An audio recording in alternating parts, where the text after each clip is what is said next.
رب العزت نے انسانی رشتوں میں ماں کا رشتہ ایک انوکھا بنایا ہے۔ دنیا کی ہر ماں کو اللہ تعالیٰ نے ایک دل ایسا دیا ہے جو اولاد کے لیے تڑپتا ہے، جس دل کے اندر ممتا ہوتی ہے، اور اس ممتا کی وجہ سے ماں اپنے بچوں پہ ہر وقت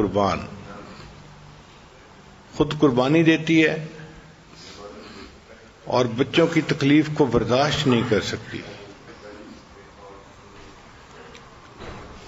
ایک ماں کو کن کن باتوں کا خیال رکھنا چاہیے، اس بارے میں بہت ساری سائنٹیفک ریسرچ بھی آ چکی ہے۔ تو پہلے سائنٹیفک ریسرچ سن لیجئے کہ جب بھی کوئی خاتون حاملہ ہو، اس کو امید ہو جائے بچہ ہونے کی، تو پہلا کام اس کو یہ کرنا چاہیے کہ شی شوڈ ایٹ ویل، اس کو اچھا کھانا کھانا چاہیے، کیونکہ اب اس کے جسم میں اس کو خود بھی خوراک کی ضرورت ہے، اور جو بچہ ہونے والا ہے اس بچے کو بھی خوراک کی ضرورت ہے۔ تو ایک بندے سے زیادہ اس کو خوراک ملے گی تو دونوں کو خوراک کی کمی پوری ہو جائے گی۔ دوسرا پوائنٹ کہ جو عورت ایکسپیکٹ کر رہی ہو، اس کو ہر دن میں تقریباً آدھا گھنٹہ ایکسرسائز کرنی چاہیے، 4 times a week، ہفتے میں تقریباً 4 مرتبہ۔ ریسرچ بتاتی ہے کہ جو عورتیں حمل کے دوران ایکسرسائز کرتی رہتی ہیں، ان کے چانسز آف سی سیکشن جو ہے 20% ریڈیوس ہو جاتے ہیں، اور نارمل ڈیلیوری کے چانسز 50% انکریز ہو جاتے ہیں۔ اس لیے یہ ایکسرسائز کسی بھی پریگننٹ عورت کے لیے بہت ضروری ہوتی ہے۔ سائنٹیفک ریسرچ نے یہ ثابت کیا ہے کہ جب پریگنینسی کے آخری مہینے ہوں تو اس وقت عورت کو چاہیے کہ وہ ایسی باتیں سنے کہ جو اس کے دل کو خوش کرے، اچھے بیان سنے، قرآن پاک کی تلاوت سنے۔ بچہ اگرچہ ماں کے پیٹ میں پرورش پا رہا ہوتا ہے، لیکن وہ بچہ ان آوازوں سے یوز ٹو ہو جاتا ہے۔ چنانچہ ایک سٹوری لکھی گئی ہے کہ ایک ماں تھی اور اس کا ایک بیٹا تھا 2-3 سال کا۔ تو ڈاکٹروں نے اسے بتایا کہ تمہارے ہاں بیٹی ہوگی۔ تو بھائی اپنی بہن کی ہونے والی پیدائش پہ بہت خوش تھا، چنانچہ اس نے اپنی بہن کو ویلکم کرنے کے لیے ایک سانگ بنایا تھا۔ تو پریگنینسی کے آخری مہینوں میں وہ ماں کے پاس بیٹھ کے وہ سانگ گاتا تھا کہ امی جب میری بہن ہوگی تو میں اس کو یہ سانگ سناؤں گا۔ اللہ کی شان دیکھیں کہ جب ڈیلیوری ہوئی تو بچی کو کچھ بیماری تھی، بچی کو ICU میں داخل کر دیا گیا۔ اب بیٹا ایکسائٹڈ تھا کہ میں اپنی بہن کو جا کے دیکھوں، مگر ICU میں چھوٹے بچوں کا داخلہ منع تھا۔ ایک آدھ دفعہ ماں نے ٹرائی بھی کیا، لیکن جو نرسز تھیں وہاں پہ انہوں نے منع کر دیا کہ ICU میں چھوٹے بچے داخل نہیں ہو سکتے۔ اب وہ جو بیبی تھی، چھوٹی بچی تھی، اس کو شاید انکیوبیٹر وغیرہ میں رکھا گیا تھا، مگر اس کے سمٹمز اچھے نہیں تھے، اس کی ریڈنگز اچھی نہیں تھیں، اور دن بدن اس کی حالت خراب ہی ہوتی جا رہی تھی۔ 2-3 دن کے بعد میڈیکل سٹاف نے کہنا شروع کر دیا کہ ہمیں اس بچی کے بچنے کی کوئی امید نہیں ہے. وہ بچی بے ہوشوں کی طرح لیٹی ہوئی تھی، نہ کچھ کھاتی تھی نہ پیتی تھی، اور اس کے سمٹمز اچھے نہیں تھے. اب ماں نے یہ دیکھا کہ جب بچی کی طبیعت خراب ہی ہے تو ہو سکتا ہے کہ یہ نہ بچ سکے، تو میرے بیٹے کے دل میں ایک حسرت رہے گی کہ میں نے تو اپنی بہن کے لیے ایک نظم بنائی تھی جو میں نے پڑھنی تھی اور میں تو وہ نہ پڑھ سکا. تو چھوٹی بیٹی تو بیمار ہے ہی صحیح، میرے اپنے بیٹے کو بھی اس سے دکھ ہوگا اور وہ بھی پریشان ہوگا. چنانچہ نرسوں سے آنکھ بچا کے وہ اپنے بیٹے کو اپنے ساتھ ICU کے اندر لے کر گئی. بچہ جب گیا تو وہ چھوٹی بہن کے ساتھ جا کے کھڑا ہو گیا اور اس نے وہی گانا گانا شروع کیا جو وہ ماں کے پاس بیٹھ کے پہلے نظم پڑھا کرتا تھا، جو اس نے اپنی بہن کی ویلکم کے لیے لکھی تھی. جب اس نے ردم کے اندر بار بار وہ پڑھی تو چھوٹی بچی جو بے ہوش سی پڑی ہوئی تھی اس نے رسپانس دینا شروع کر دیا.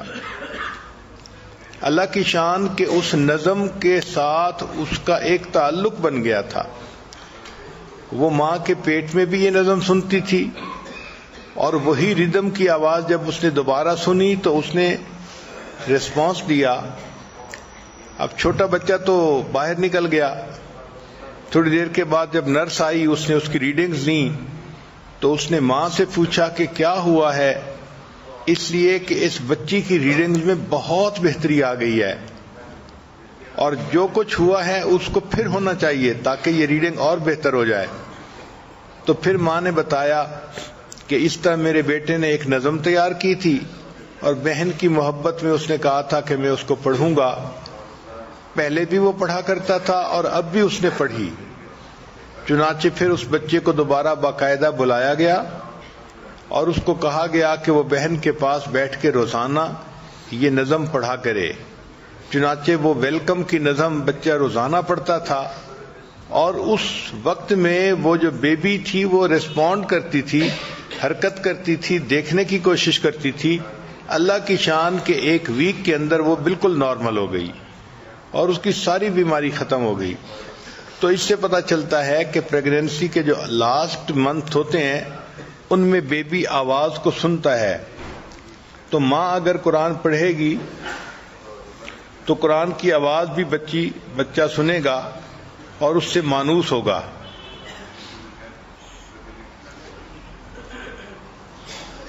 ریسرچ نے یہ بتایا کہ 1 گھنٹے کا جو بچہ ہوتا ہے وہ اپنی والدہ کو امیٹیٹ کر سکتا ہے. جسٹ 1 hour old بیبی، اتنا چھوٹا بچہ اپنی والدہ کو امیٹیٹ کرتا ہے. پھر جو 14 مہینے کا بچہ ہو جاتا ہے تو وہ اپنی ماں کو کچھ کرتے ہوئے دیکھتا ہے تو اس کو 1 ہفتے کے بعد وہ ایگزیکٹ اسی طرح پھر ریپیٹ بھی کر سکتا ہے. یعنی آفٹر 1 week بھی وہ اس کے کسی حرکت کو ریپیٹ کر سکتا ہے. اسی لیے ماں باپ کو چاہیے کہ چھوٹے بچوں کے سامنے بھی آپس میں آرگومنٹس مت کریں، چھوٹے بچوں کے سامنے بھی آپس میں فائٹ مت کریں. ایسے بچے جن کے ماں باپ ان کے سامنے آرگومنٹس کرتے ہیں وہ بچے بڑے ہو کر اگریسو بن جاتے ہیں.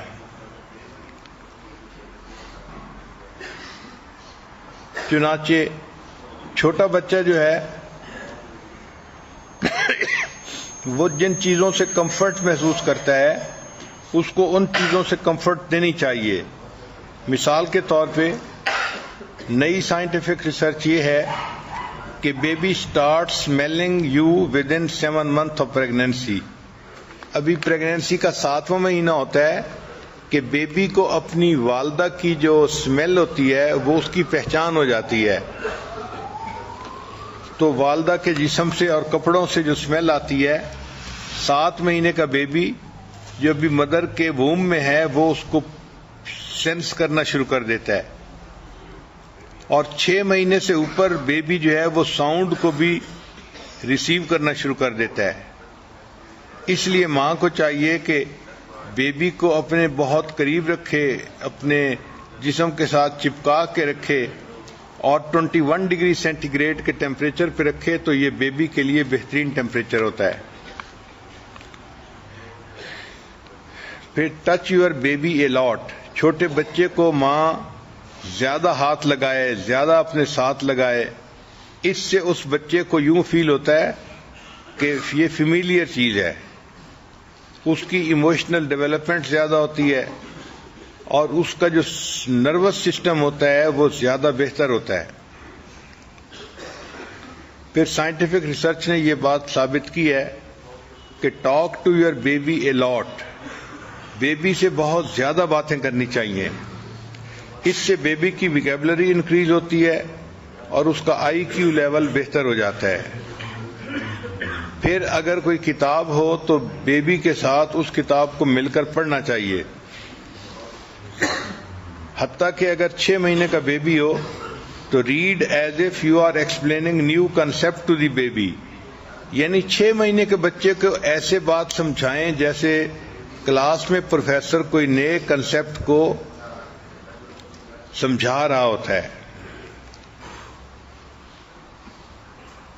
اور اگر 12 مہینے کا بیبی ہو جائے تو ٹاک اباؤٹ پکچرز ان دی بک، کتاب کے اندر جو پکچرز ہوتی ہیں ان کے متعلق بھی اس بیبی سے باتیں کریں تو 12 مہینے کا بیبی ان کو سمجھ سکتا ہے۔ 18 منتھ کا جو بیبی ہوتا ہے اس کے اندر ریڈنگ کے بارے میں بہت ڈرامیٹک چینج آتی ہے، حتیٰ کہ 3 سال کا جو چائلڈ ہوتا ہے وہ ریڈنگ کے یعنی ذریعے سے پورا علم حاصل کر سکتا ہے، اور 5 سال کا جو بچہ ہوتا ہے وہ انڈیپینڈنٹلی کتاب کو ریڈ کر کے اس سے بھی علم حاصل کر سکتا ہے۔ پھر سائنٹیفک ریسرچ کا ایک پہلو یہ بھی ہے کہ پریز یور چائلڈ، اپنے چائلڈ کی خوب تعریف کرو۔ بچہ اگر کوئی اچھا کام کرے تو بچے کے سامنے اس کی کوشش کو پریز کرو۔ ایک ہوتا ہے بچے کو پریز کرنا، اگر بچے کو پریز کیا جائے تو اس بچے کا مائنڈ فکس ہو جاتا ہے، اور اگر اس کی کوشش کو پریز کیا جائے تو اس سے پھر بچے کے اندر آئندہ مزید محنت کرنے کا مادہ پیدا ہو جاتا ہے۔ تو پریز اے بائی لنگول بیبی، اس سے اس کا آئی کیو اور زیادہ بہتر ہو جاتا ہے۔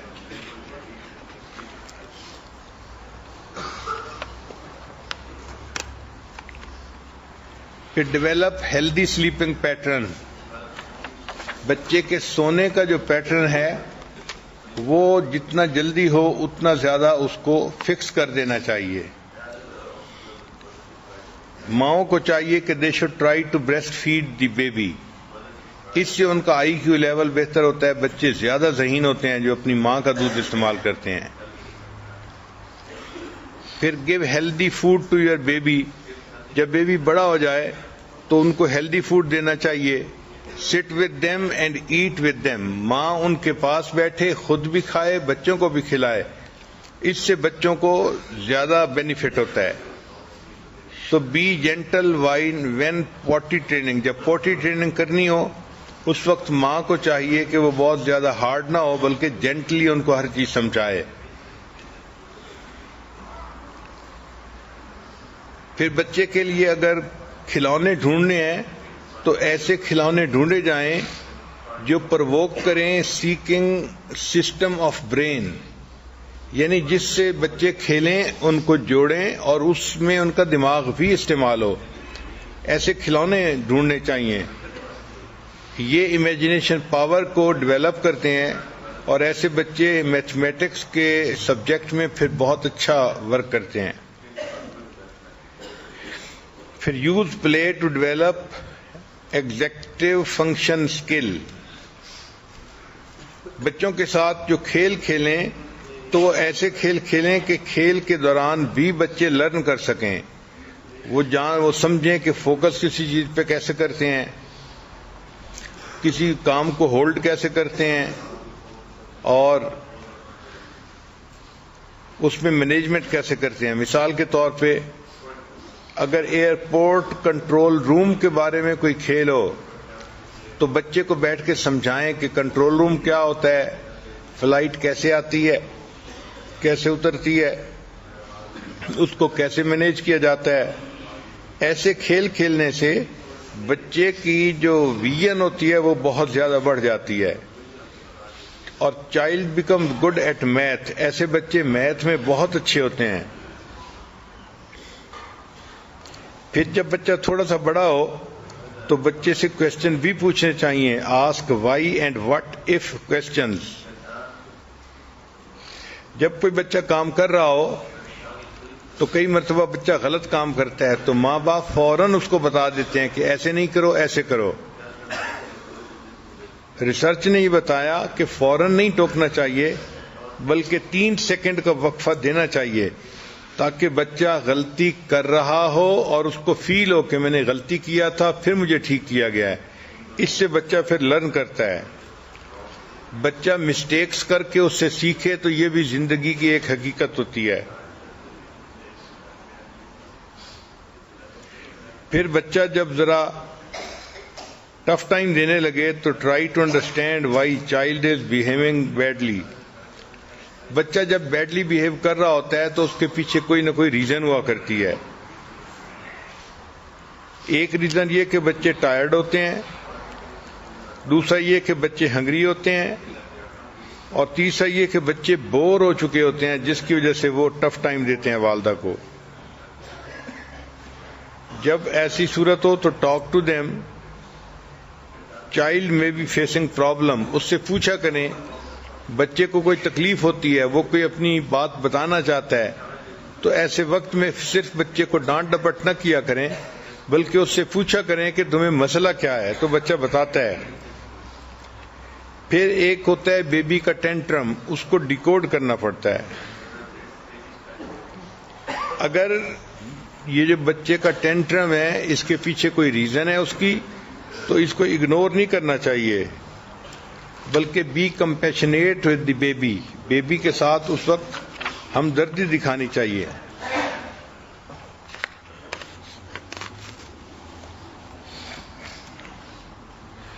And use simple calming actions. ان کو ڈائریکٹ کریں. ہولڈ ہم، ہگ ہم اینڈ کس ہم. ڈونٹ پٹ ہم ان اے ٹائم آؤٹ روم. اس وقت میں ان بچوں کو کارنر میں کھڑا مت کیا کریں کیونکہ اس کے پیچھے کوئی ریزن ہوتی ہے. کئی مرتبہ بچے خواہ مخواہ ماں باپ کو پریشان کر رہے ہوتے ہیں، ان کو کہتے ہیں نیورو ٹینٹرم. یہ بچے کی دماغی جو ہے نا وہ سوچ ہوتی ہے اور وہ جان بوجھ کے ایسے کر رہا ہوتا ہے. یعنی جیسے موک اٹیک ہوتا ہے جانوروں میں، ایسے یہ بچہ موک اٹیک کر رہا ہوتا ہے. تو اس وقت میں بچے کو ہیلپ نہیں کرنی چاہیے. It is calculated deliberate behaviour.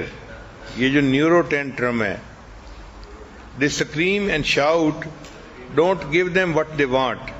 ایسے وقت میں ان کو وہ چیز نہیں دینی چاہیے جو وہ مانگ رہے ہوں، ورنہ وہ سمجھتے ہیں کہ چیز لینے کا طریقہ یہی ہے اور پھر ہر دفعہ ایسے ہی ٹف ٹائم دیتے ہیں. ان کی ٹریٹمنٹ کیا ہے کہ جب کوئی بچہ نیورو ٹینٹرم کا جو ہے نا مظاہرہ کر رہا ہو تو make them sit in a separate room, no arguments, اور be firm, say clear no. دوسرا، use humour to get them out. مذاق کریں تو ایسے بچے جو نیورو ٹینٹرم کے موڈ میں ہوتے ہیں وہ باہر نکل آتے ہیں. اور use time out as a last resort. پھر آخر پہ اس کو کارنر میں بھی کھڑا کریں تو بچے کو پتہ ہوتا ہے کہ نیکسٹ ٹائم میں نے ایسا نہیں کرنا ورنہ مجھے سزا ملے گی. پھر create effective family rules, make them clear and consistent. اور جب بھی کوئی آپ رول بنائیں تو always give a reason for the rule. قانون جو بھی بنے گھر میں اس قانون کی ریزن بھی بچوں کو سمجھائیں تاکہ بچوں کو پتہ چلے کہ گھر میں یہ قانون کیوں بنایا گیا ہے، پھر وہ اس قانون کی رسپیکٹ کرتے ہیں. If child breaks rule, don't shout. اگر چائلڈ کسی رول کو بریک کرے تو شاؤٹ نہیں کرنا چاہیے، بلکہ help them to follow the rule, ان کو ہیلپ کرنا چاہیے کہ وہ رول کو فالو کر سکیں۔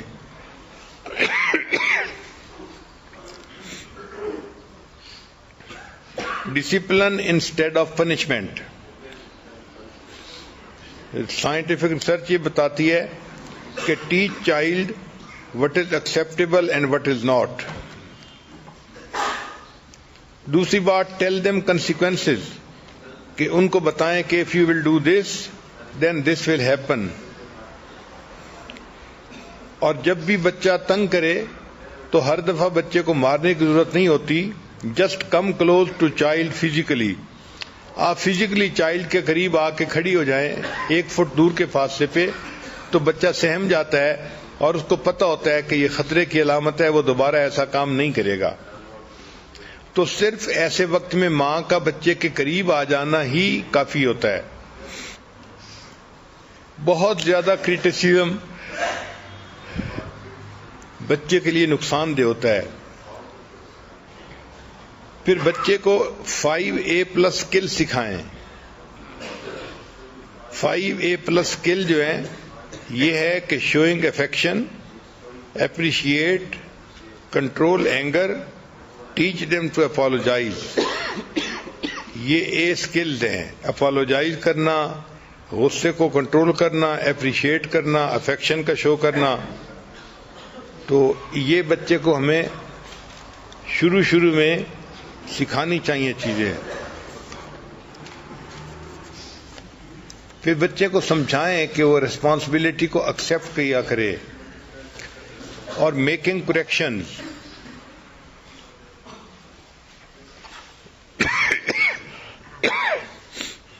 اگر بچہ کوئی غلطی کرے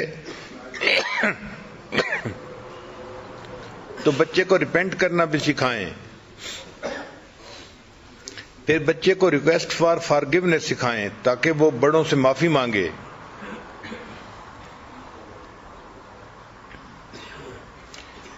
پھر ایک نیا اہم پوائنٹ ہے کہ develop love of reading in the child, بچے کے اندر پڑھنے کی محبت پیدا کرنی چاہیے۔ اس کا طریقہ یہ ہے کہ ریڈ لاؤڈ ٹو دیم، ان کے سامنے کتاب اونچی پڑھیں، اور وزٹ دی لائبریری ریگولرلی، لائبریری میں جائیں، بچہ کتابوں کو دیکھتا ہے تو اس کے دل میں کتابوں سے تعلق پیدا ہوتا ہے۔ Make reading time pre requisite for playing time, بچہ جب کھیلنے کا وقت مانگے تو شرط لگائیں کہ اچھا اگر تم 15 منٹ پڑھو گے تو تمہیں آدھا گھنٹہ کھیلنے کا مل جائے گا۔ اس طرح پھر بچہ پڑھنے کے ٹائم کو زیادہ دینا شروع کر دے گا۔ پہ ٹیچ بائی ایگزامپل، بچے کو ہمیشہ ایگزامپل دے کے سکھایا کریں۔ جب بچے کو ایگزامپل بتائی جاتی ہے تو اس کے لیے اس کو فالو کرنا آسان ہوتا ہے۔ یہ تو تھا چھوٹے بچوں کے بارے میں۔ اب ایک بہت اہم نقطہ ہے جو اس وقت کا پرابلم بھی ہے کہ ماں باپ کو اپنے ٹین ایجرز بچوں کو ریز کرنا ڈیفیکلٹ ہوتا ہے۔ تو اس بارے میں ذرا سنیے گا کہ what are the changes in teenagers, teenagers میں کیا چینجز ہوتی ہیں۔ پہلی بات کہ they are going through process of individualisation, کہ ان کے اندر انڈیویجولائزیشن کا ایک پروسیس ہوتا ہے جو سٹارٹ ہو جاتا ہے، اور وہ پوبرٹی کو، بلوغت کو پہنچ رہے ہوتے ہیں، ان کے اندر ہارمونل چینجز بہت زیادہ ہوتے ہیں۔ تو ایسے بچے جو جوانی کی عمر کو پہنچ رہے ہوں ان کو 8 گھنٹے کی باقاعدہ نیند چاہیے تاکہ ان کے اندر ایموشنل چینجز اچھی طرح ہو سکیں۔ ایسے بچے جو جوانی کی عمر میں قدم رکھ رہے ہوتے ہیں، ماں باپ سمجھیں کہ دے لیو ان پریزنٹ، نہ وہ پاسٹ کی فکر کرتے ہیں نہ فیوچر کے بارے میں سوچتے ہیں، ان کو اپنے فیوچر کا کوئی احساس نہیں ہوتا۔ They just live in present, so they act positively 1 minute and resist authority next minute. 1 minute positively behave کرتے ہیں اور نیکسٹ منٹ اس کے اپوزٹ بہیو کرتے ہیں۔ یہ ہارمونل چینجز کی وجہ سے ایسا ہوتا ہے. جو بچے بلوغت کی عمر کو پہنچ رہے ہوتے ہیں وہ اپنے آپ کو بہت پاورفل فیل کرتے ہیں, اس لیے they can do any thing.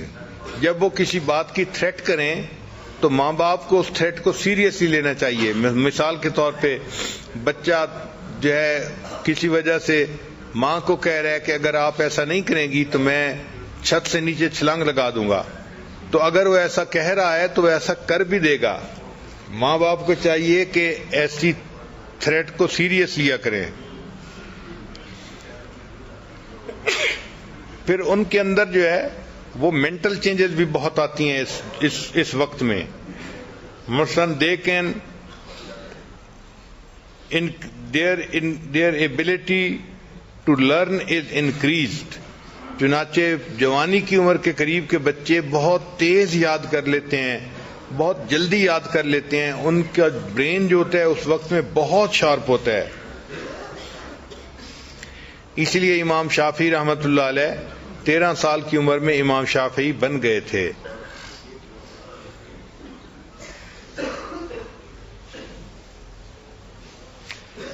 جو بچے بلوغت کی عمر کو پہنچتے ہیں دے لو ملٹی ٹاسکنگ وائل اسٹڈیئنگ. جب وہ اسٹڈی کر رہے ہوتے ہیں اس وقت وہ ایک کی جگہ کئی کام کرنا پسند کرتے ہیں, اگرچہ وہ اچھا نہیں ہوتا. پھر ان کے اندر کچھ سوشل چینجز بھی ہوتی ہیں. They change dependence from parents to peers. They want love and security. اور اس عمر کے بچے عام طور پر they start questioning their beliefs. جو عقائد ہوتے ہیں ان کے اوپر وہ کوشچن کرنا شروع کر دیتے ہیں. چنانچہ بلوغت کی عمر کے بچے دین کے بارے میں بھی بہت کوشچن پوچھتے ہیں, اللہ کے بارے میں پوچھتے ہیں, دین کے بارے میں, شریعت کے بارے میں. تو اگر بچے ایسے کوشچن پوچھیں تو آپ اس کو پروسیس کا حصہ سمجھیں. اس پہ اوفینڈ نہیں ہونا چاہیے کہ اس نے یہ کوشچن کیوں پوچھ لیا. پھر اس عمر میں بندے کے جو برین کا پری فرنٹل کارٹیکس ہوتا ہے, جو لاجیکل تھنکنگ کا ریسپانسبل ہوتا ہے, ذہن کا وہ حصہ وہ زیادہ ڈیولپ ہوتا ہے.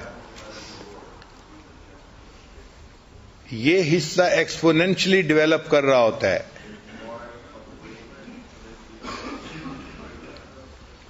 تو brain start fluctuating on use it اور لوز اٹ پرنسپل.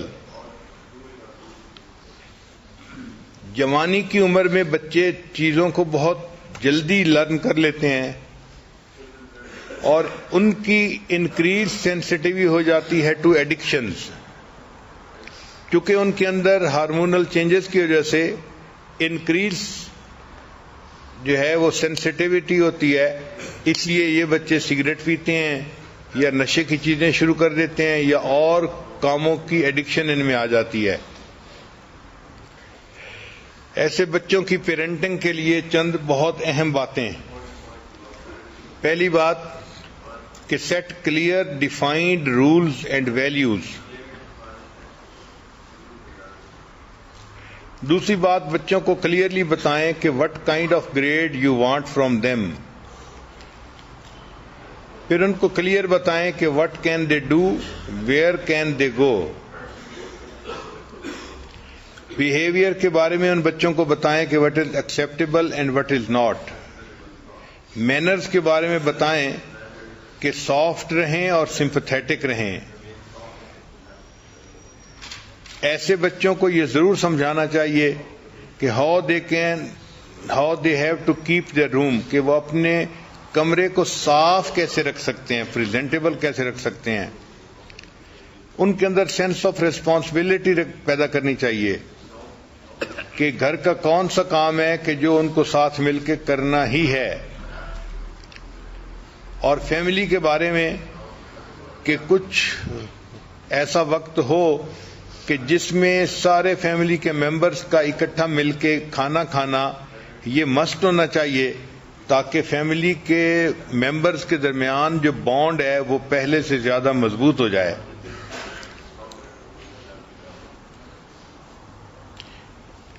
پھر جو بچے ایسے ہوتے ہیں بلوغت کی عمر کو، ایکسپریس لو ٹو دیم، ماں باپ کو چاہیے کہ وہ زبان سے بھی ان کو کہیں کہ ہم آپ سے پیار کرتے ہیں، محبت کرتے ہیں. اگر آپ نہیں کہیں گے تو وہ اس لفظ کو سننے کی کوشش کریں گے، اور ہو سکتا ہے کہ ان کا کوئی کلاس فیلو یا کوئی اور ان کو یہ الفاظ کہہ دے اور وہ غلط طریقے کے ریلیشن میں کسی کے ساتھ جڑ جائیں. Appreciate when they feel connected to you.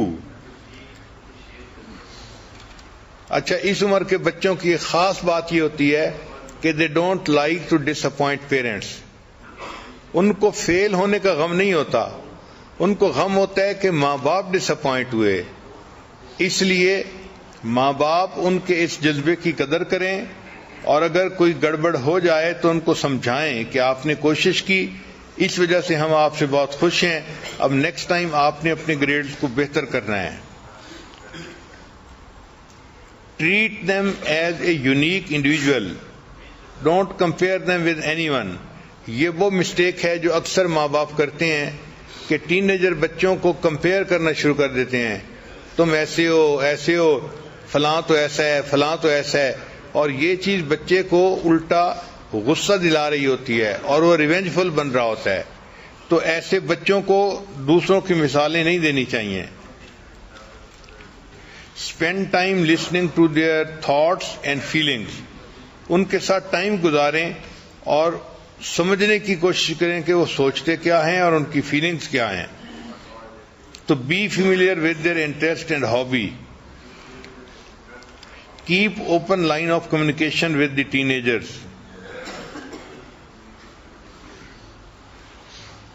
ایک بہت اہم نقطہ کہ it is not important what you ask. یہ چیز اہم نہیں ہوتی کہ آپ پوچھ کے آ رہی ہیں، it is important how you ask. یہ بیہیویئر زیادہ امپورٹنٹ ہوتا ہے. اگر آپ نے نرمی سے کوئی بات پوچھی ہے تو وہ اچھا رسپونڈ کرے گا، اور سختی سے پوچھ لی ہے تو وہ بری طرح سے رسپونڈ کرے گا.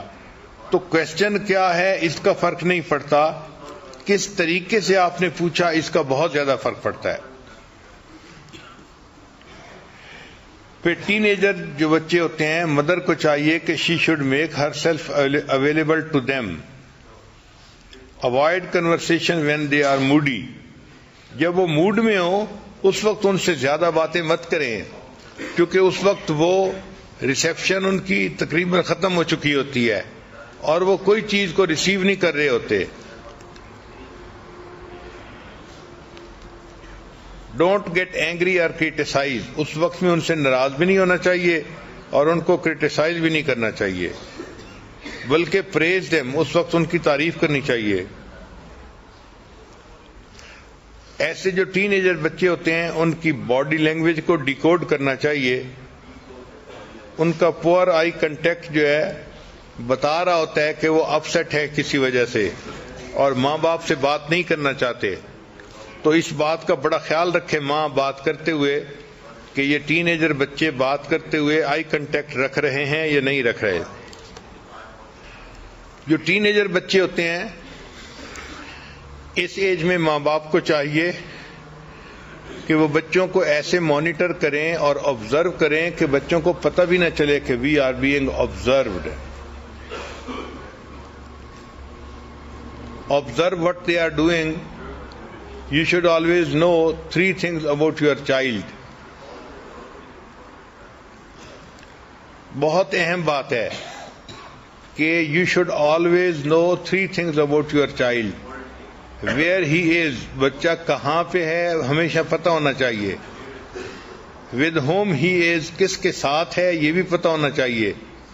What is he doing, وہ کر کے آ رہا ہے یہ بھی پتہ ہونا چاہیے. کئی ماں باپ ان باتوں کا خیال نہیں کرتے تو پھر جو ٹین ایجر بچے ہوتے ہیں وہ الٹے سیدھے کاموں اور حرکتوں میں انوالو ہو جاتے ہیں. پھر جو بچوں کے اسکول کے ایونٹس ہوں ان میں ضرور اپنے آپ کو انوالو کریں. ماں باپ کو چاہیے کہ ان ایونٹس میں خود جائیں تاکہ بچے کو پتہ رہے کہ میں اچھے گریڈ لوں گا تو ماں باپ اسکول میں آئیں گے اور ان کو خوشیاں ملیں گی. stay informed about his academic performance. بچے کی جو اکیڈیمک پرفارمنس ہو اس کے بارے میں ماں باپ کو ایگزیکٹ پتہ ہونا چاہیے.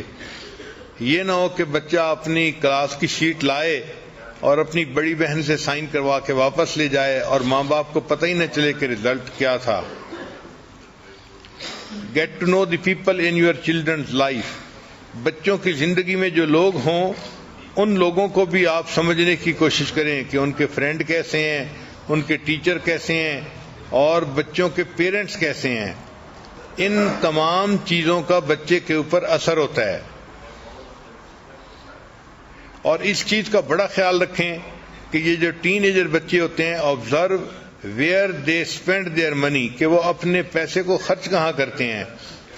بچے پیسے جہاں خرچ کرتے ہیں اس سے اندازہ ہو جاتا ہے کہ ان کے ذہن کی سوچ کیسی ہے. اچھا, کچھ ٹین ایجرز کے وارننگ سائنز ہوتے ہیں. ہر ماں کو اس کا پتہ ہونا چاہیے اور اس پہ نظر رکھنی چاہیے.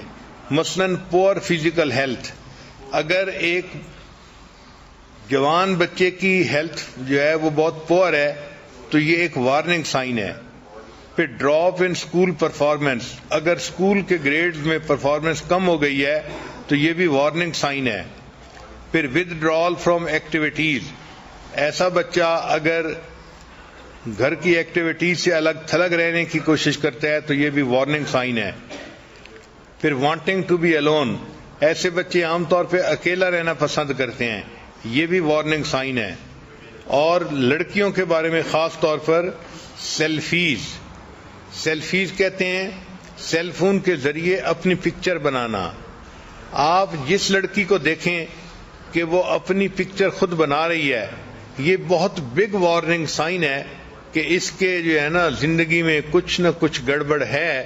یہ اپنی تصویریں بنا کے اپنے دوستوں کو بھیجنا چاہتی ہے اور اس پہ بہت زیادہ جو ہے فکر مند ہونے کی ضرورت ہے. Increase conflict between you and your child. اگر یہ کنفلکٹ انکریز ہو گیا ہے, بات بات پہ بچہ آپ کے ساتھ جھگڑ رہا ہے, آپ کے ساتھ مخالفت کر رہا ہے, تو اس کا مطلب ہے کہ یہ وارننگ سائن ہے. تو یہ poor physical health, drop in school performance, withdrawal from relatives, wanting to be alone, selfies اور انکریز کنفلکٹ, یہ سب وارننگ سائن ہے. اگر ایسا ہو تو اس کا مطلب یہ ہے کہ کوئی چیز بہت خراب ہے اور اس کو ٹھیک کرنے کی ضرورت ہے. پھر یہ جو ٹین ایجر بچے ہوتے ہیں ان کے ایشوز کیا ہوتے ہیں.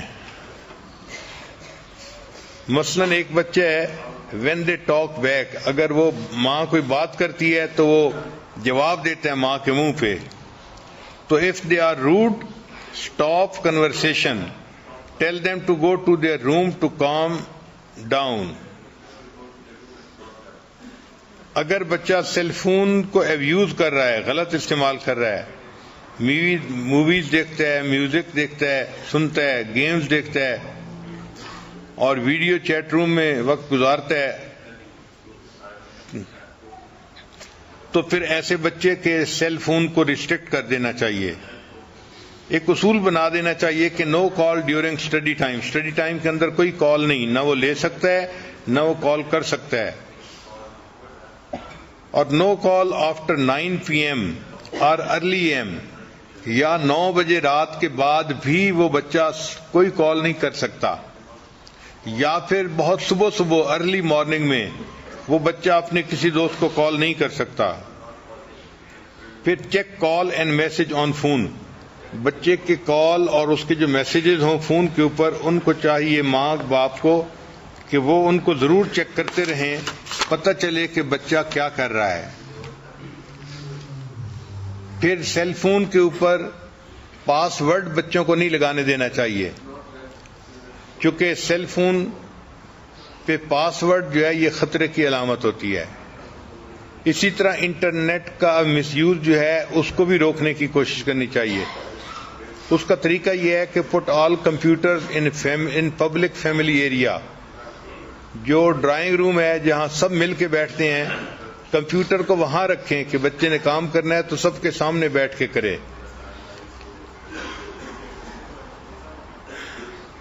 ایک اصول یہ بھی رکھیں کہ روم کے اندر آئی پیڈ بچے کے پاس نہیں ہونا چاہیے، یہ چیز بہت زیادہ نقصان دہ ہوتی ہے۔ پھر بچے کے جو ای میل اکاؤنٹ ہیں اس کا ماں باپ کو پتہ ہونا چاہیے۔ پھر add your self in the list of their friends اور Facebook if they refuse, اگر بچے ریفیوز کریں کہ ہم آپ کو اپنے فرینڈس کی اکاؤنٹ میں نہیں شامل کر سکتے، اس کا مطلب ہے کہ some thing is seriously wrong some where, پھر آپ ان کی فیسلٹی کو ہی ختم کر دیں۔ پھر install program to get a log of their activities. پھر سیلف اسٹیم کے بارے میں، how we feel about our self. یہ بچے جو ہے نا، they act independently, they assume responsibility, they attempt new tasks, handle positive and negative emotions. Child with low self-esteem blame others, they are easily influenced by other people. Be generous with your praise. Teach your child positive self-state mindset. Don't say I am a loser or a failure. کئی مائیں اپنے بچوں کو بہت جلدی کہتی ہیں تم تو بہت لوزر ہو، تو بچے کا ذہن ہی بن جاتا ہے۔ بچے کو اس طرح شرمندہ نہیں کرنا چاہیے۔ Criticize actions, not the child. Help your child develop tolerance. ٹالرنس پیدا کرنے کے لیے بچے کو ہیلپ کرنی چاہیے۔ Laugh with your children and help them to laugh on them self. یہ ایک بہت اہم بات ہے کہ بچے کے اندر یہ خوبی ہونی چاہیے کہ اگر اس نے خود بھی کوئی ایسا کام کیا ہے تو صرف دوسرے لوگ ہی نہ ہنسیں، بچہ اپنے اوپر خود بھی ہنسے۔ جو بچہ اپنے اوپر خود ہنستا ہے وہ بچہ فلیکسیبل ہوتا ہے اور اس بچے کے اندر جو ہے وہ اچھی صفتیں آ جاتی ہیں۔ پھر چند باتیں ہیں جو لڑکوں کے بارے میں خاص ہیں۔ Give them help to manage their emotions. Many boys feel ashamed. Boys focus on problems rather than emotions. بچے پرابلمز پہ زیادہ فوکس کرتے ہیں لڑکے بنسبت ایموشنز کے۔ Teach them to deal with emotions. Teach them empathy. بچوں کو empathy سکھانی پڑتی ہے۔ Boys are 40% less empathetic than girls. اس کی ریزن کیا ہے؟ اس کی ریزن ویڈیو گیمز ہیں۔ ویڈیو گیمز کی وجہ سے بچوں کے اندر وائلنس بہت ہوتی ہے۔ بچے ویڈیو گیم دیکھتے ہیں، ایک ان میں سے دوسرے کو مار رہا ہوتا ہے تو وہ اس کو روٹین کی چیز سمجھتے ہیں۔ اب جس کو مارا جا رہا ہے ان کو ان کے ساتھ ہمدردی نہیں ہوتی، اس لیے جب پریکٹیکل لائف میں جب وہ دیکھتے ہیں ایک بندے نے دوسرے کو ہرٹ کیا تو ان کو اس کے ساتھ ہمدردی نہیں ہوتی۔ اس لیے کہنے کو یہ ویڈیو گیمز ہوتی ہیں، مگر اس کی وجہ سے بچوں کے اندر بہت زیادہ برائیاں آ جاتی ہیں۔ Encourage them to read books. Books کو پڑھنے سے انسان کے اندر ایمپتھی اور زیادہ آتی ہے۔ Develop high self-esteem. Don't label them. Don't blame their gender. بچوں کو دوسروں کی رسپیکٹ سکھانی چاہیے۔ Set similar rules for sons and daughters. Deal the elders respectfully in life of your child. Show affection. اور جو بیٹیاں ہوتی ہیں تو ان کو ماڈیسٹی سکھانی چاہیے۔ بچیوں کے اندر ماڈیسٹی ہونی چاہیے اور گھر کے کاموں کو کرنے میں ان کو کوئی جھجک نہیں ہونی چاہیے۔ یہ سب وہ چیزیں ہیں جو ماں سکھاتی ہے اور بچوں کے اندر یہ خوبیاں پیدا ہو جاتی ہیں۔ بہت ساری مائیں بچوں کو اچھی ریز کرنے کی کوشش تو کرتی ہیں، ان کو چاہیے کہ ان کے لیے دعائیں بھی کریں، اس لیے کہ ماں کی دعا اللہ تعالیٰ کے ہاں بہت جلدی قبول ہو جاتی ہے۔ بہت جلدی قبول ہوتی ہے۔ ایک نوجوان نبی علیہ السلام کی خدمت میں حاضر ہوئے، اے اللہ کے حبیب صلی اللہ علیہ وسلم، مجھ سے فلاں بڑا گناہ سرزد ہو گیا۔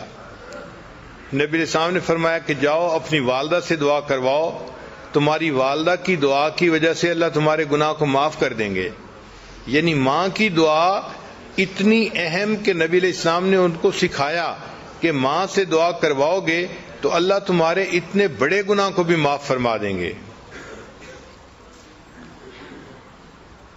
چنانچہ اندلس کے ایک بڑے عالم گزرے ہیں، بقی الدین ابن مخلد رحمۃ اللہ علیہ، وہ فرماتے ہیں کہ میں ایک دن اپنے اسٹڈی روم میں بیٹھا تھا، ایک نوجوان عورت آئی اور وہ زار و قطار رو رہی تھی۔ میں نے اس سے پوچھا کہ تمہارا کیا مسئلہ ہے؟ اس نے کہا کہ میرا بیٹا جو ہے جوان العمر تھا اور اس کو دشمن پکڑ کے لے گئے ہیں، اور اب وہ کہتے ہیں کہ اس کو اگر چھڑوانا ہے تو اتنے اتنے پیسے دو۔ میرا خاوند فوت ہو چکا ہے اور میں اکیلی ماں ہوں، تو اب میرے پاس اتنے پیسے نہیں کہ میں بچے کو چھڑوانے کے لیے پیسے دے سکوں۔ اب اس کی ایک ہی صورت ہے کہ یا تو میں اپنا گھر بیچوں، لیکن اگر میں گھر بیچ دوں گی تو میں پھر کرائے کے گھر میں کیسے رہوں گی، کیسے کرایہ کو پے کروں گی، اور اگر گھر نہیں بیچتی تو میرا بچہ چھوٹ کے نہیں آتا اور میں بچے کے بغیر بھی نہیں رہ سکتی، میرا دل بے قرار ہے۔ یہ بتا کے اس نے رونا شروع کر دیا۔ تو بقی الدین ابن مخلد رحمۃ اللہ فرماتے ہیں کہ میں نے جب اس کی بے قراری کو دیکھا تو میں نے کہا کہ اچھا پھر ایسے ہے کہ ہم آپ کے بچے کے لیے دعا تو کر سکتے ہیں نا، اگر پیسے کی ارینجمنٹ نہیں کر سکتے۔ اس نے کہا ہاں دعا تو کر سکتے ہیں۔ تو میں نے کہا کہ میں دعا کرتا ہوں اور آپ آمین کہنا۔ چنانچہ میں نے بچے کے لیے رو رو کے دعا کرنی شروع کر دی کہ اللہ اس کو دشمنوں سے نجات عطا فرما، اس کو آزادی عطا فرما، اور ماں بھی رو بھی رہی تھی اور ماں اس پر آمین آمین بھی کہہ رہی تھی۔ وہ کہتے ہیں کہ عجیب بات کہ اس کے بعد ماں کے دل کو تسلی ہو گئی اور وہ چلی گئی۔ ایک ہفتے کے بعد وہ اپنے اس نوجوان بیٹے کو لے کر میرے پاس آئی۔ میں نے اس سے پوچھا کہ کیا تم نے بیٹے کو چھڑوانے کے لیے گھر بیچا تھا؟ اس نے کہا نہیں۔ میں نے کہا پیسے دیے تھے؟ اس نے کہا نہیں۔ میں نے کہا پھر تمہارا بچہ چھوٹ کیسے گیا؟ اس نے کہا کہ میرے بچے سے خود سٹوری سننے کے ہوا کیا۔ تو میں نے بچے کو کہا کہ بچے مجھے سٹوری سناؤ۔ بچہ کہنے لگا کہ میں جیل میں تھا اور میرے پاؤں میں موٹی موٹی زنجیریں ڈالی گئی تھی لوہے کی، تو میں ایک دن بیٹھا ہوا تھا، اٹھ کے میں چلنے لگا تو میں نے دیکھا کہ زنجیر ٹوٹ کے نیچے گر گئی۔ تو میں نے اپنے انچارج کو بتایا، انچارج نے ایک مکینک کو بلا لیا کہ بھئی دیکھو یہ زنجیر کیوں ٹوٹی ہے۔ تو مکینک حیران ہوا کہ ممکن ہی نہیں کہ یہ زنجیر ٹوٹ سکے، یہ اتنی موٹی اور اتنی مضبوط تھی اور لوہے کی تھی، یہ کیسے پاسبل ہوا کہ یہ ٹوٹ جائے۔ چنانچہ انہوں نے مجھے بلیم کیا کہ تم نے جان بوجھ کے اس کو توڑا ہے۔ تو میں نے کہا کہ بھئی میرے پاس کوئی چیز نہیں کہ میں اس کو توڑ سکوں، یہ خود بخود ٹوٹ گئی ہے۔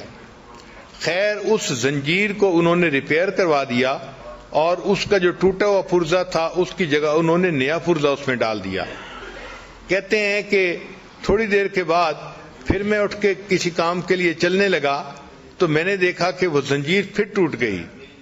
پھر میں نے اپنے جو ہے وہ سپروائزر کو بتایا تو سپروائزر نے پھر مکینک کے آفیسر کو کہا کہ آخر یہ زنجیر بار بار کیوں ٹوٹ رہی ہے۔ اب جو مکینک تھا اس کا آفیسر بھی آیا چیک کرنے کے لیے کہ آخر ایک ہتھکڑی بار بار کیوں ٹوٹتی ہے۔ تو جب اس نے آ کے دیکھا تو اس نے کہا کہ پاسبل ہی نہیں ہے کہ یہ ہتھکڑی ایسے ٹوٹ سکے۔ جب اس نے یہ کہا تو ان کا ایک سینئر ترین بندہ وہاں موجود تھا، وہ مجھ سے کہنے لگا کہ مجھے بتاؤ کہ تمہارے گھر میں تمہاری ماں ہے؟ تو میں نے کہا ہاں ہے۔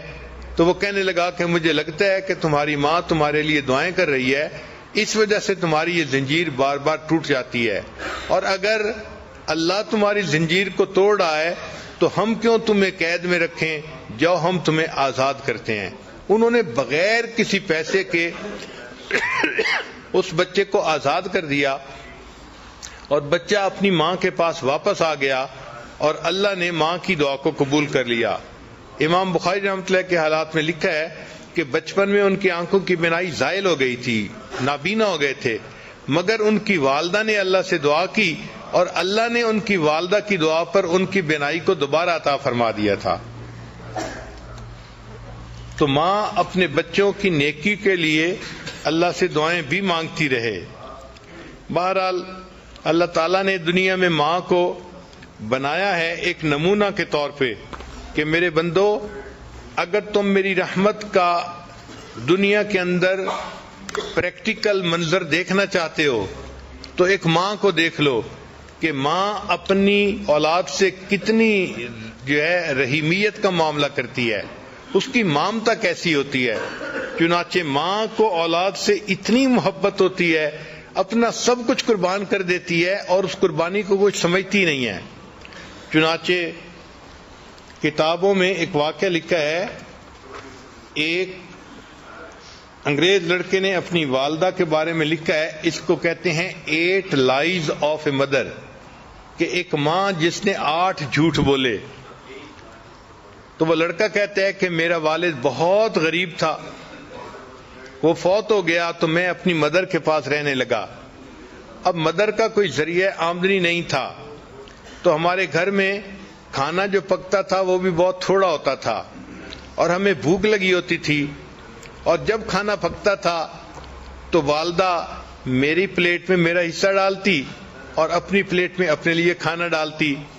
پھر کھانے کے دوران جب میں اپنا کھانا ختم کرنے لگتا تو ماں محسوس کرتی کہ مجھے اور کھانے کی ضرورت ہے، تو وہ اپنی پلیٹ میں سے رائس میری پلیٹ میں ڈال دیتی تھی اور کہتی تھی کہ eat this rice son, I am not hungry, کہ بیٹے تم یہ چاول کھا لو، مجھے اتنی بھوک نہیں ہے۔ وہ بچہ کہتا ہے کہ بعد میں بڑے ہو کے مجھے پتا چلا کہ میری ماں اس وقت جھوٹ بول رہی ہوتی تھی، بھوک اس کو بھی ہوتی تھی، لیکن وہ مجھے تسلی دینے کے لیے کہتی تھی کہ بچے تم کھا لو، مجھے بھوک نہیں لگی ہوئی۔ یہ میری ماں کا پہلا جھوٹ تھا۔ وہ کہتے ہیں کہ پھر چونکہ ہمیں کھانے میں کوئی اچھی نیوٹریشن نہیں ملتی تھی، تو جب ویکینڈ آتا تھا تو میری والدہ مجھے قریب میں ایک ریور تھا وہاں لے جاتی تھی، اور وہاں پہ ہم فشنگ کرتے تھے تاکہ اگر ہمیں کوئی فش مل جائے تو ہم اس فش کو گھر میں پکائیں اور کوالٹی فوڈ مل جائے۔ وہ کہتے ہیں کہ ایک دن میں نے 2 فشز پکڑی، ان کو لے کے جب گھر آئے تو میری والدہ نے ان کو کوک کیا اور مجھے کھانے کے لیے دونوں دے دیں۔ وہ کہنے لگا کہ میں بیٹھ کے والدہ کے ساتھ فش کا کباب کھانے لگ گیا، اور چونکہ فش 2 تھیں اور زیادہ سارے کباب تھے تو میں اس طرح سے کھا رہا تھا کہ جو فش کی بون تھی ان کے ساتھ بھی کچھ میٹ لگا ہوا تھا، تو میں کھا کے رکھتا جا رہا تھا۔ میری والدہ آ کے میرے پاس بیٹھ گئیں اور اس نے وہ جو بونز تھیں وہ اٹھا کے ان کے ساتھ جو میٹ تھا وہ کھانا شروع کر دیا۔ تو کہنے لگا کہ میں نے فیل کیا کہ والدہ بھی کباب کھانا چاہتی ہیں، تو میں نے کہا امی کو کہ امی آپ بھی کباب کھا لو، تو میری ماں نے کہا کہ نہیں بیٹا، fish eat this fish son because I don't like it, میں فش کھانا اتنا پسند نہیں کرتی، تم فش کا کباب کھا لو۔ اور یہ میری ماں کا دوسرا جھوٹ تھا، حالانکہ فش اسے پسند تھی اور وہ بچے ہوئے اس کی میٹ کو بون سے کھا رہی تھی۔ پھر وہ کہتے ہیں کہ میں بڑا ہوا، اسکول گیا، پھر ایک دن آیا کہ میری والدہ مجھے امتحان کے لیے لے کر گئی، میں کمرے کے اندر امتحان دینے میں مصروف تھا، گرمی تھی اور میری والدہ باہر بیٹھی ہوئی تھی۔ باہر میری والدہ نے میرے لیے ایک کولڈ ڈرنک گلاس میں ارینج کیا۔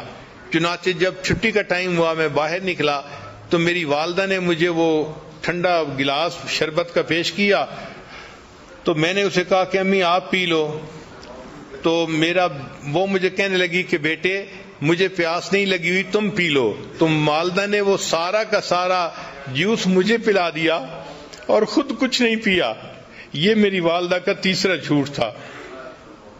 پھر کہتے ہیں کہ جب میں ذرا بڑا ہوا تو میرے اسکول کے ایکسپینسز بھی تھے، تو اب والدہ کو کوئی نہ کوئی کام کرنا تھا، تو والدہ نے کیا کیا کہ قریب میں ایک میچ فیکٹری تھی، تو وہاں سے خالی ڈبے لے کے آتی تھی اور گھر میں رات کو بیٹھ کے ان کے اندر میچز کو بھرا کرتی تھی۔ چنانچہ ایک رات میں نے دیکھا کہ والدہ ساری رات وہ بیٹھ کے کام کرتی رہی کہ تاکہ اس سے کچھ پیسہ ملے اور میرا خرچہ چلے. کہتے ہیں صبح کے وقت جب میری آنکھ کھلی تو میں نے دیکھا تو میں نے امی سے کہا کہ امی آپ سو جائیں. تو ماں نے مجھے دیکھ کے کہا کہ go to sleep my dear son, I am not tired, کہ بیٹے تم سو جاؤ, میں ابھی تھکی ہوئی نہیں ہوں. یہ میری والدہ کا 5واں جھوٹ تھا. حالانکہ وہ تھکی ہوئی تھی لیکن مجھے اس نے کہا کہ میں تھکی ہوئی نہیں ہوں, تم سو جاؤ. پھر وہ کہتا ہے کہ میں نے اسکول میں اچھی پرفارمنس دکھائی, اس کے اوپر مجھے اسکالرشپ مل گیا اور مجھے امریکہ کی ایک بہترین یونیورسٹی میں داخلہ مل گیا. تو میں اپنے گھر سے امریکہ شفٹ ہو گیا. وہ کہتے ہیں کہ جب میں پڑھنے کے لیے وہاں چلا گیا تو فون پہ میری والدہ مجھے کہتی رہتی اپنا خیال رکھنا, اپنی پڑھائی کا خیال رکھنا, یہ کرنا وہ کرنا. وہ کہتے ہیں کہ پڑھنے کے بعد پھر مجھے ایک جاب مل گئی تو میں نے ایک گھر بھی کرائے پہ لے لیا اور اس کے بعد پھر میں نے شادی کا بھی پروگرام بنا لیا. حتیٰ کہ میری شادی ہو گئی تو میں نے اپنی والدہ کو بتایا تو والدہ نے کہا کہ بیٹا تم اپنی بیوی کو خوش رکھنا اور اپنے گھر میں خوشی سے زندگی گزارنا. میں نے والدہ سے کہا کہ امی آپ یہاں آ جائیں, ہم میاں بیوی اکیلے ہیں, آپ ہمارے پاس آ کر رہیں, ہمیں آپ کی جو ہے وہ کمپنی بھی مل جائے گی اور میں آپ کے لیے اداس بھی ہوں. تو میری والدہ نے مجھے کہا کہ نہیں بیٹا, مجھے تو جو بڑے گھر ہوتے ہیں ان میں رہنا اچھا نہیں لگتا, میں اپنے اسی چھوٹے سے کرائے کے گھر میں زیادہ بہتر ہوں. یہ میری والدہ کا 7واں جھوٹ تھا جو اس نے میرے ساتھ بولا. پھر میرے پاس چونکہ پے اچھی تھی تو میں چاہتا تھا کہ اپنی والدہ کو ہر مہینے کچھ نہ کچھ پیسے دے دیا کروں. تو میں نے ایک مرتبہ کچھ پیسے اپنی والدہ کو بھجوائے تو میری والدہ نے وہ پیسے مجھے واپس بھجوا دیے. تو جب میں نے پوچھا کہ امی آپ نے پیسے واپس کیوں بھجوائے تو والدہ نے کہا کہ بیٹا میرے پاس انف منی تھی, مجھے اور پیسے کی ضرورت نہیں تھی. یہ میری والدہ کا جو ہے وہ 7واں جھوٹ تھا جو اس نے میرے سامنے بولا. پھر کچھ ایسے دن گزرے کہ والدہ نے فون میں مجھ سے رابطہ نہیں کیا تو میں بھی پریشان تھا کہ 3-4 مہینے ہو گئے والدہ سے فون پہ کبھی تسلی سے بات نہیں ہوئی. کہنے لگے کہ پھر ایک دن ذرا میں نے جب زیادہ فون کیا تو مجھے پتا چلا کہ میری والدہ بیمار ہیں اور ہاسپٹلائز ہیں. وہ کہتے جب مجھے یہ پتا چلا تو میں ٹکٹ بنوا کے فوراً اپنے گھر آ گیا. میں ہاسپٹل گیا, میں نے جب اپنی والدہ کو دیکھا تو میری والدہ بالکل ہڈیوں کا ڈھانچہ بن گئی تھی. اس نے بہت سارا ویٹ لوز کر لیا تھا. اور جب میں وہاں وارڈ کے اندر داخل ہوا تو جو نرس تھی اس نے مجھے بتایا کہ تمہاری والدہ کینسر کی مریضہ ہے, اس کو چیسٹ میں کینسر ہے اور اس کو بہت پین ہوتی ہے, تو تم اپنی والدہ کا ذرا خیال رکھنا. تو اس نے مجھے یہ انفارمیشن دے دی تھی. چنانچہ جب میں نے والدہ کو دیکھا کہ وہ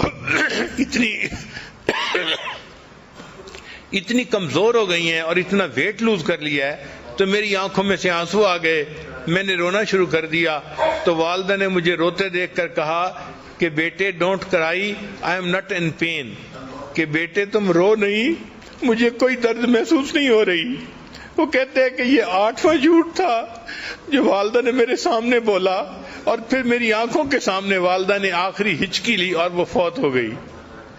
تو ماں کس کس طرح اپنے غم اپنے بچوں سے چھپاتی ہے, خود قربانی دیتی ہے, بچوں کو پتہ نہیں چلنے دیتی. یہ وہ محبت ہے جو اللہ نے ماں کے دل میں اولاد کی ڈال دی ہے. یہ رحیمیت کی وہ صفت ہے کہ اصل میں تو رحمت اللہ تعالیٰ کے پاس ہے, مگر اس نے اس کا چھوٹا سا ایک ذرہ ہر ماں کو عطا کر دیا تاکہ انسانوں کو پتہ چل جائے کہ میری رحیمیت کا کیا معیار ہوگا اور میری رحیمیت بندوں کے ساتھ کتنی ہے. وہ اپنی ماں سے کو دیکھ کے سمجھیں کہ اللہ اپنے بندوں سے کتنا پیار کرنے والا ہے. آخر پہ میں اپنی زندگی کا ایک واقعہ بھی سنا دیتا ہوں کہ مجھے اچھی طرح یاد ہے, میں 6ٹھی کلاس میں پڑھتا تھا, عمر کوئی 11-12 سال کی ہوگی, 6ٹھی کلاس میں پڑھتا تھا. اس زمانے میں نے اپنے استاد سے آیت پڑھی کہ بھئی مومن کو چاہیے اپنی نگاہیں نیچی رکھے.